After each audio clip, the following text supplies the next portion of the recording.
Okay, so I've talked to you about why systematic lit reviews are good, or we think they are, systematic quantitative ones, the ones we use. What I want to do now is, as you can see from the slide, is talk to you about being systematic. Now this is important for whatever type of literature review method that you want to do. This is about how to go about making sure that you can, with a reasonable amount and possibly even a lot of certainty, say, I have read all the relevant literature, and when I make my statements, I can make them with the authority that I'm recording what's out there at the time on this discipline area. So as you can see, it's defining the topic, always critically important, working out your research questions, working out from those research questions what keywords you're going to use to search for the actual literature, then what database searches you do and how you go about doing that, and then what are the criteria you're going to use to include papers into the literature review, particularly if you're using a meta-analysis or one of the quantitative lit review method that we're talking about. So with this, we want to make sure you make these judgments right, because if you get this right from the beginning, well, and you never do quite get it from the beginning, but you get it right early in the process, it saves so much time later on. So that's why we're going to go through it in a little bit of detail with some of the catches, pointing out some of the limitations and how to make it work really well. So as you can see, what we're going to go through is those first sets of steps in the 15-step process. This is the first group of them, the being systematic.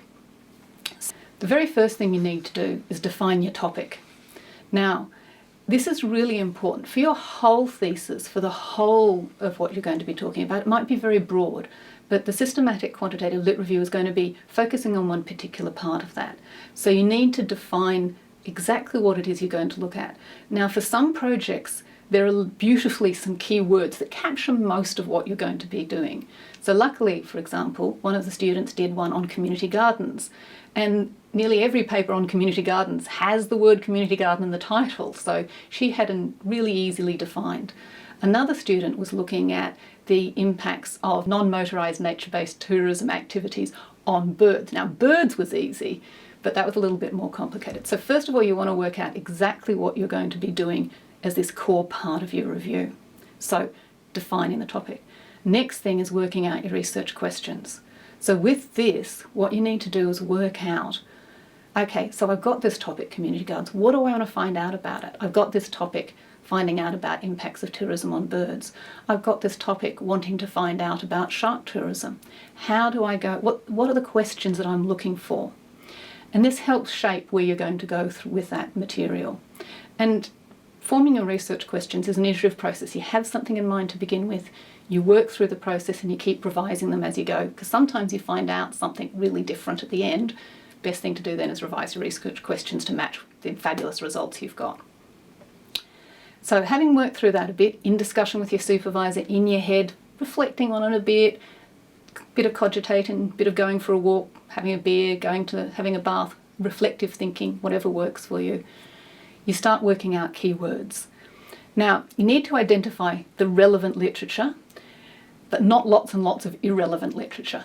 And this is part of the systematic that's challenging. You want to get everything that's relevant that you can, but you don't want to be spending the rest of your life looking through all the literature on a topic. So using clearly defined keywords helps with this. And it's a bit of a trial and error process. You may need to think about, are there synonyms? And that's a really particularly important thing. So sometimes the same thing is referred to by different words. For the review that was done on the impacts of nature-based tourism, people talk about hiking, they talk about trampling, they talk about walking, and in Australia we talk about bushwalking. So just to find out about that one activity, there had to be at least 4 words that you had to use there. So think about those in terms of how many synonyms. One of the things here that's really useful for using these types of searches and using keyword searches is that universities have university librarians who are there to help you. And it's really useful to go at this stage, if you haven't already, and go introduce yourself to the university librarians and book a session to find out about doing searches on scientific and other databases, academic databases, because they'll give you lots of tricks, lots of smart ways of doing things, so have a chat to them. Now, an example of the ones that we ended up using for this more diffuse topic, community gardens was easy, but for looking at the impacts of non-motorised nature-based activity on birds, was we had birds, that worked well, in combination with trail, track, walking, hiking, impact, disturbance, mountain biking, effect, dog walking, horse riding, ecotourism, tourism, and recreation. So what you'll find is you'll need to search multiple times through even one database using different combinations of these to make sure that you really are picking up all of the papers that you need. What databases to use? Well, again, talk to the university librarians. They're very good at this. The ones that we've used variously are Web of Science, Google Scholar, Science Direct, Scopus, ProQuest, Web of Knowledge, Sage, Biomed. The trick here is within your discipline there are often a set of common databases that are searched. But if you're using an interdisciplinary project, which can sometimes happen, you have to make sure you use a wide variety of databases so you really are going to pick up the full suite of topics. So for example, on the one on community gardens, we found that from law journals through to social science journals, natural history journals, crime reduction journals. So we had to make sure that we were searching very broadly in a wide range of databases. So those are most probably the critical things in terms of doing that. But then there comes to be this issue about what do you actually include? What papers, the selection criteria. So you started to find the papers, you started to find where they are. But what you end up finding out is this paper relevant or not? And at this point, you're going to have to develop some sort of criteria for inclusion. We did one which was that it had to be a published research paper. It couldn't be a review. It couldn't be in the grey literature. It had to be published in an academic journal. But you might want to think about that sort of a criteria where you want to make that line in terms of the authority of the data. But you also might want to also say, is it principally about this topic or is it not about, is it a bit far away? And with this, again, as we say, the challenge in the systematic is when do I stop? How far do I go? How many papers do I have to search?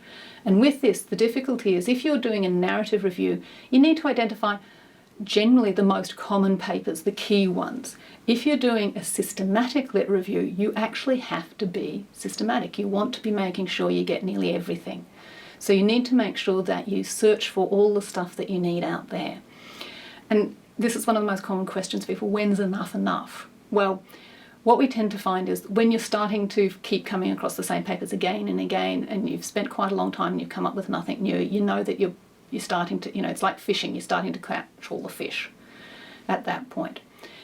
The other thing you need to think about is just being, one of the ways we found that was really important to back check or forward check is you can use the reference lists of the papers to go back in time because of course earlier papers are often not in the electronic databases, and it's a great way of checking. If you go through the reference list and you hit reading the titles and you go, yep, got that one, got that one, got that one, got one, you know you're pretty clear. And the other way you can do, of course, is now you can go forward looking at who has cited that paper. So you can do that as a way of also double checking going forward.